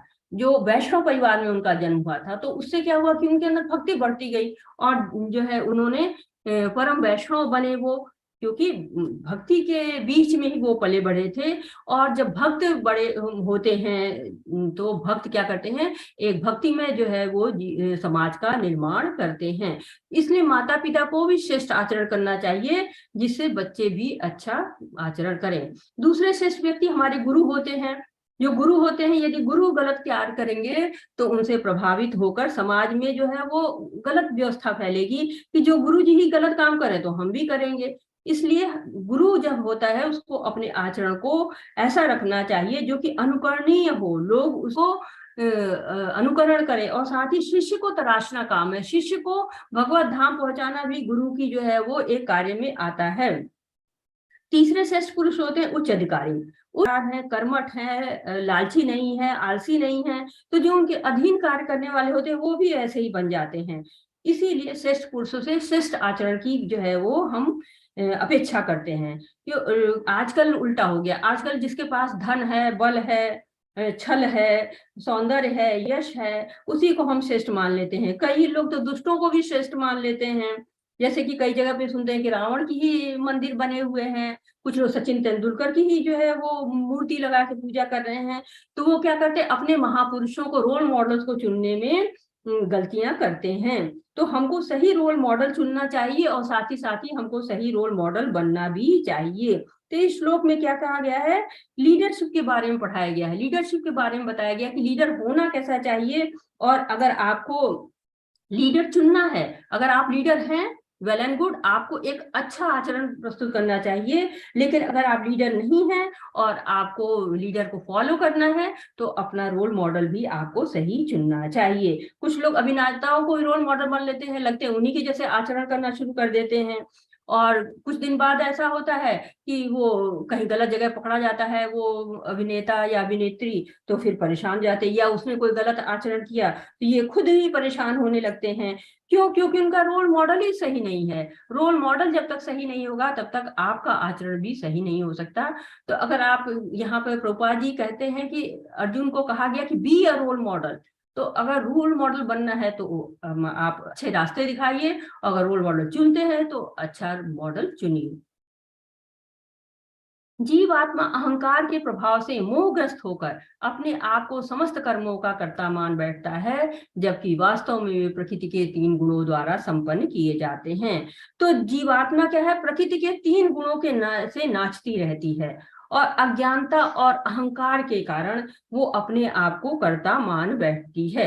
तो अहंकार क्या होता है? हमारे अंदर होता है जो मैं करता रहता है, कि जो भी कार्य हो रहा है वो मैं कर रहा हूँ, ये कार्य है ये मेरे द्वारा किया गया है। तो हम आत्मा के स्तर पर नहीं सोचते, हम शरीर के स्तर पर सोचते हैं। और जबकि जीवात्मा कार्य किसके स्तर पर करती है?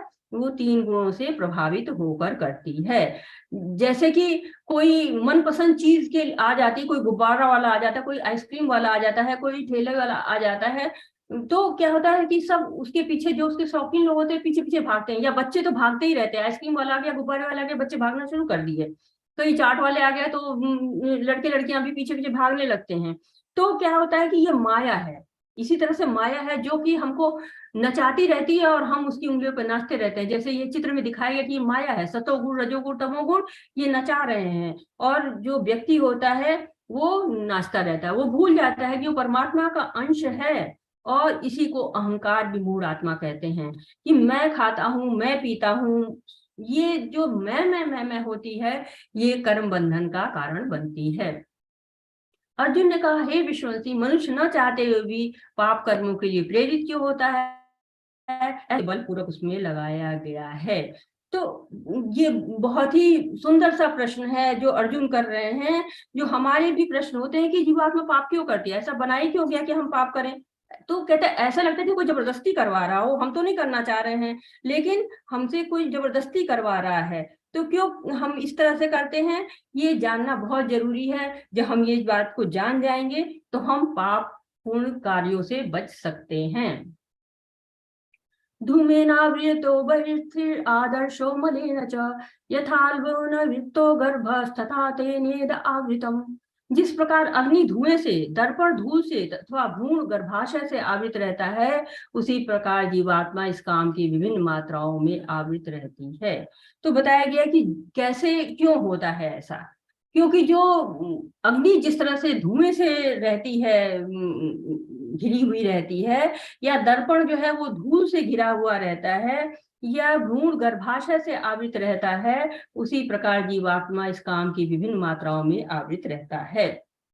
तो कल बताया गया था कि हम पतन के 8 स्तर होते हैं: इंद्रिय विषयों का चिंतन, आसक्ति, काम, क्रोध, सम्मोह, स्मरण शक्ति का नाश, और बुद्धि नष्ट हो जाना, और पतन। तो ये जो होते हैं, इन्हीं की वजह से जो है वो काम की विभिन्न मात्राएं बनती हैं। तो जो थोड़े कम, जिनके अंदर ये ऐसी रहती हैं, बुरी इच्छाएं रहती हैं, ये हमारे पाप का कारण बनती हैं, क्योंकि ये जन्म जन्मांतर से हमारी आत्मा पर प्रभाव डालती हैं। और कई लोग काफी प्रयास भी करते हैं सुधरने का, पर सफल नहीं हो पाते, ये प्रवृत्ति ऐसी हो जाती है। तो जो काम की जो है वो काम अर्थात जो गलत इच्छाएं होती हैं, वही हमारे लिए जन्म जन्म से प्रभाव डालते हुए हमारे संस्कार में आ जाती हैं। तो भगवान हमको उदाहरण दे रहे हैं कि जिस तरह से हम हवन करते हैं, उसमें अग्नि रहती है पर दिखाई धुआं देता है, अग्नि नहीं दिखती है। दर्पण पे जो धूल लगी है, चेहरा नहीं दिखता है, धूल दिखती है। गर्भाशय में तो एक लेयर के अंदर रहने से दिखता ही नहीं।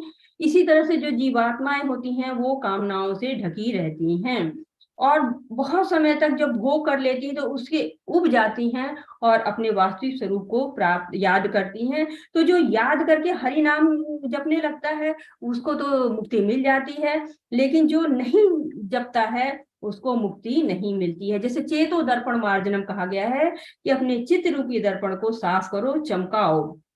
तो जो भगवान का नाम लेते हैं उन्हें आनंद का अनुभव होने लगता है, लेकिन जिनकी अनुभूति देर से होती है उनको समय लगता है, क्योंकि उनकी कामनाओं की परत मोटी। जैसे गर्भाशय बच्चा, इसको निकलने के लिए काफी समय लगेगा, इसको जो है वो अपने को बाहर लेने में, इस कामनाओं के ढेर से बाहर निकलने में बहुत ज्यादा समय लगेगा। जैसे किसी की बर्तन होता है, उस पर गंदगी लग जाती है, उसको चमकाने में बहुत ज्यादा समय लगता है।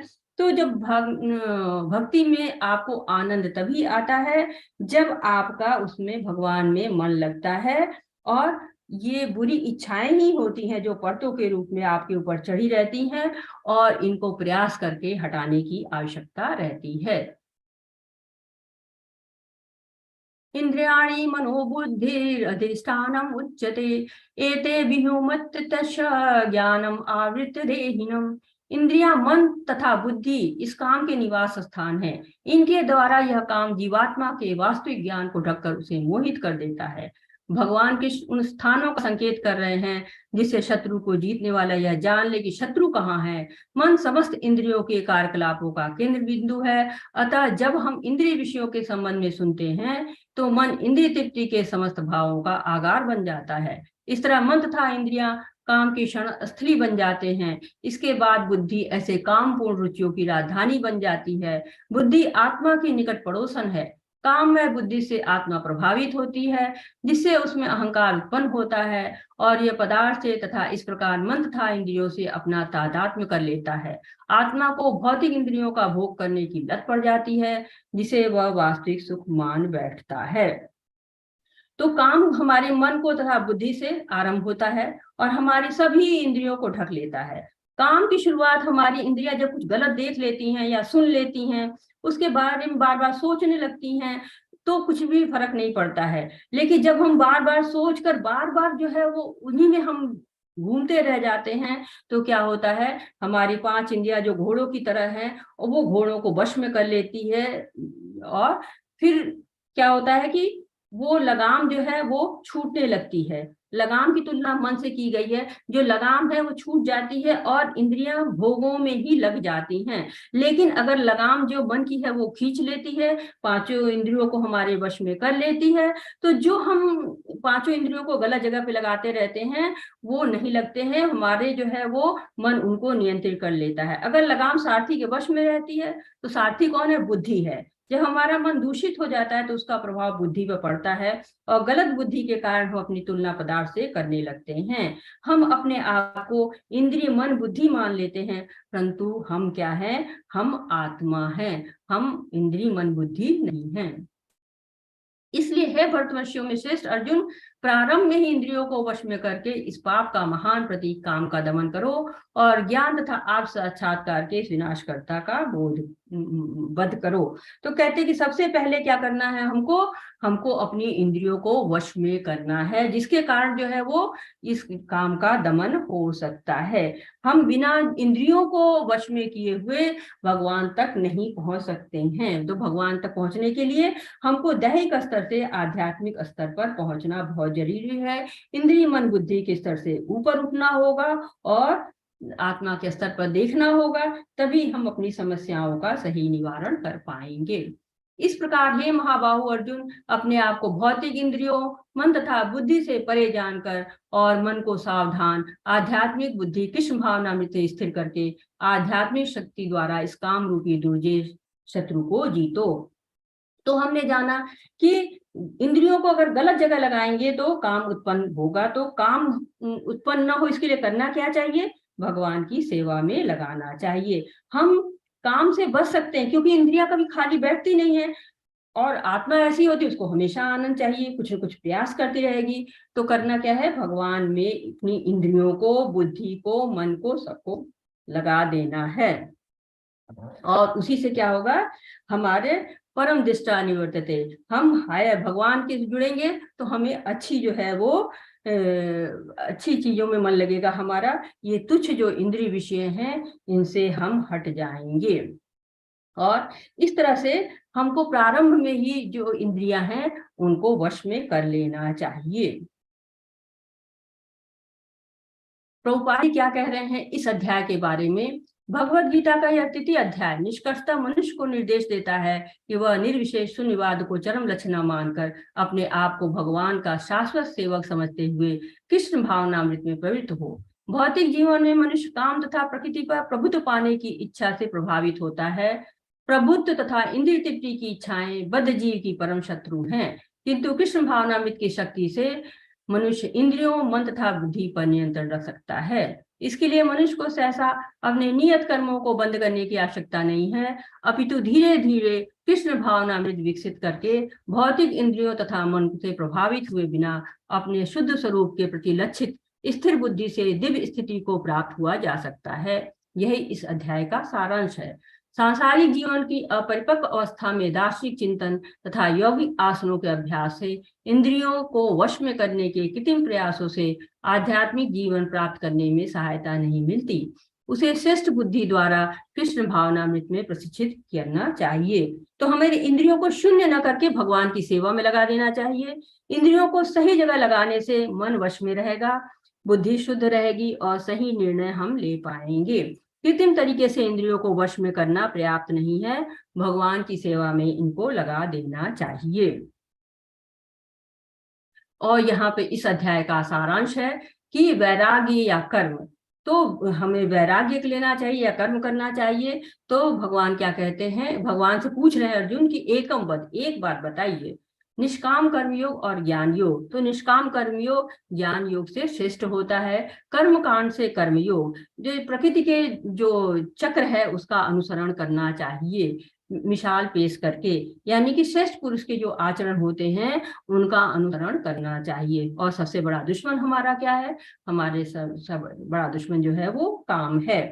तो इस तरह से इस अध्याय में हमने क्या सीखा है कि हमें कर्म का त्याग नहीं करना है और बल्कि अपने कर्मों को भगवान की सेवा में लगा देना है। हमें अपने कर्म को आध्यात्मिक बना देना है। और इसी के साथ इस पाठ का जो है वो समाप्त होता है। हरे कृष्णा कृष्णा कृष्णा हरे हरे, हरे रामा रामा रामा हरे हरे। हरे कृष्णा सभी को। आपका हरे कृष्णा माता जी। हरे कृष्णा। माता जी, प्रभु आज जी ने बोला ना कि निर्विशेषवाद और शून्यवाद को चरम लक्ष्य न मानकर अपने आप को भगवान के शाश्वत सेवक समझकर अपने आप को उनकी भक्ति में लगा देना चाहिए। ये जो उन्होंने जी वो बहुत ही सुंदर उन्होंने बोला है। बस अपने आप को केवल भगवान के चरणों पर लगा दो बस, बाकी सब मिथ्या है, बाकी सब मिथ्या है। जैसे आपने बोला ना कि आत्मा को तो भौतिक, ये 40 श्लोक बताया था ना आपने कि आत्मा को तो भौतिक इंद्रियों की भोग की ना लत पड़ जाती है, और हम क्या समझते हैं इसी को बस अपना सुख समझते हैं कि बस यही जो है यही हमें चाहिए, यही हमें चाहिए। बस हम उसी चक्कर में पड़े थे, उसी में हम उसी फेरे में पड़े हैं। बहुत सुंदर प्रभु जी, बहुत सुंदर आपने समरी किया उस पाठ का, बहुत जी जी। किसी माता जी प्रभु जी कोई प्रश्न है तो हैंड रेज करके पूछ सकते हैं। अपने सजेशन भी कोई दे सकता है अगर किसी के पास है तो। जी सुधीर प्रभु जी, हरे कृष्णा। हरे कृष्णा माता जी। एक ये जिज्ञासा है कि जैसे कर्मों का भोग तो हमें भोगना ही पड़ेगा, चाहे हम अच्छे कर्म करें चाहे बुरे करें। तो जिज्ञासा ये है कि जैसे, और ये भी जो है कि आदमी अच्छे कर्म भी करता है बुरे कर्म भी करता है, तो हमको जो उसका भोग मिलेगा तो अच्छे कर्म का पहले मिलेगा या बुरे कर्म का पहले मिलेगा, ये जिज्ञासा है माता जी। तो प्रभु जी ये तो आप जब मृत्यु के पश्चात पहुंचता है वहां पर आपके कर्मों का लेखा जोखा होता है। और कई बार तो हम लोगों ने पढ़ा है कि वहां पूछा जाता है कि आप पहले स्वर्ग भोगना चाहते हैं कि पहले नरक भोगना चाहते हैं, दंड भोगना चाहते हैं।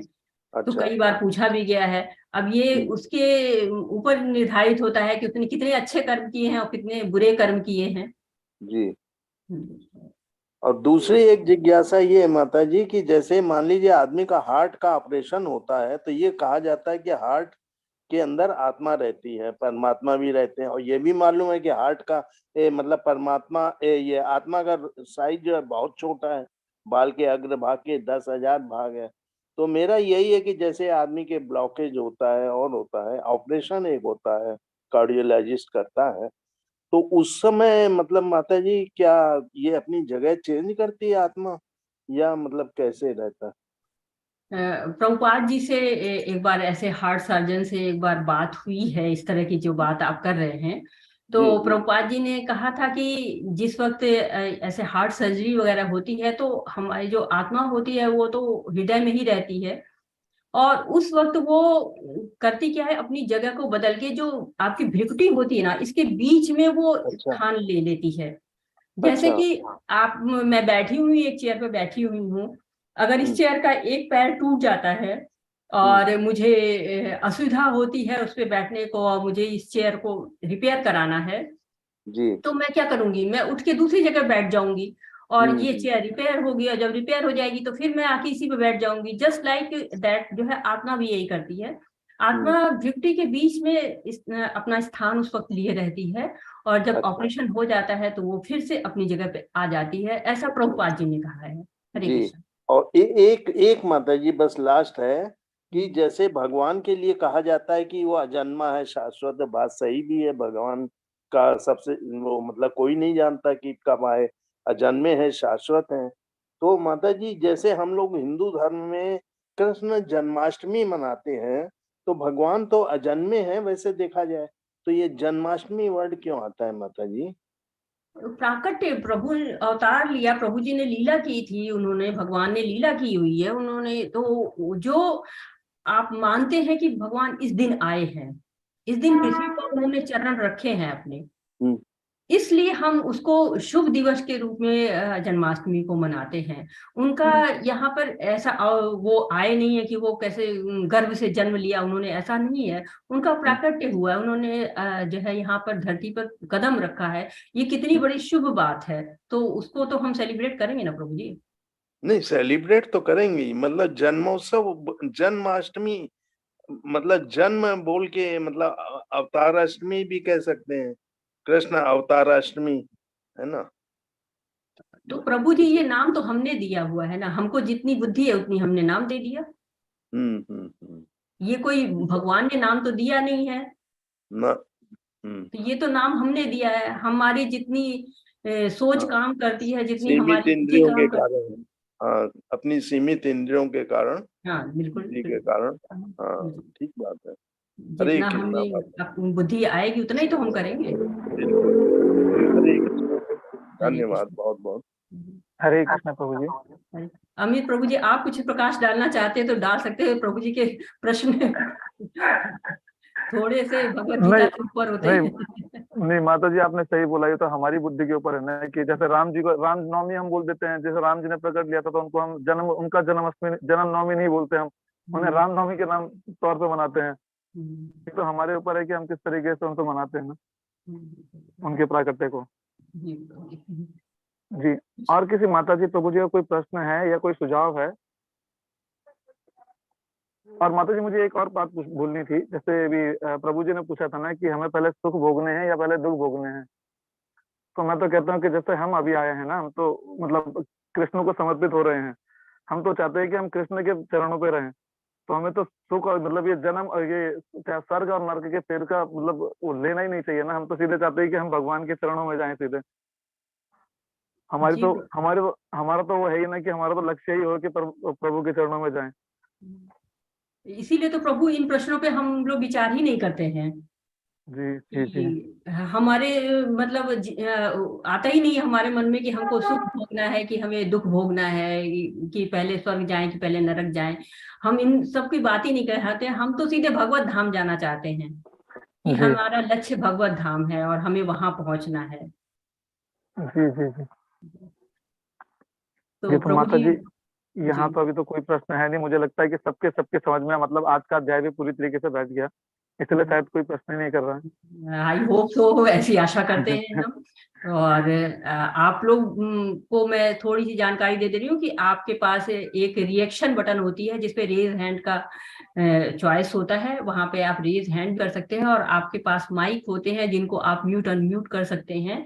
तो आपको अगर कोई प्रश्न करना होता है तो मैं थोड़ी एक टेक्निकल जानकारी, मैं जानती हूँ कि आप सब लोग यंग हैं और ये सब ये छोटी छोटी जानते हैं, इसके बावजूद भी मैं थोड़ा सा आपको बता रही हूँ कि आप माइक को म्यूट अनम्यूट कर सकते हैं, अपने हैंड रेस कर सकते हैं। तो आपकी बात, कोई भी बात अगर आप करना चाहेंगे तो वो हम तक पहुंच सकती है। ठीक है प्रभु जी, तो हम लोग विदा लेते जी हैं। माता जी, अगर किसी को कोई मतलब कुछ से रिलेटेड कोई प्रॉब्लम हो, कुछ आप लोग कर ही रहे होंगे, अगर कुछ से रिलेटेड कोई प्रॉब्लम हो तो वो भी आप पूछ सकते हैं। वाचा कल्पतरुभ्यश्च कृपा सिन्धुभ्य एव च पतितानां पावनेभ्यो वैष्णवेभ्यो नमो नमः। अनंत कोटि वैष्णव वृंद की जय, शीला प्रभुपाद की जय। हरे कृष्णा। सभी का बहुत बहुत धन्यवाद यहाँ पे जुड़ने के लिए और मेरी बातों को शांतिपूर्वक सुनने के लिए। हरे कृष्णा।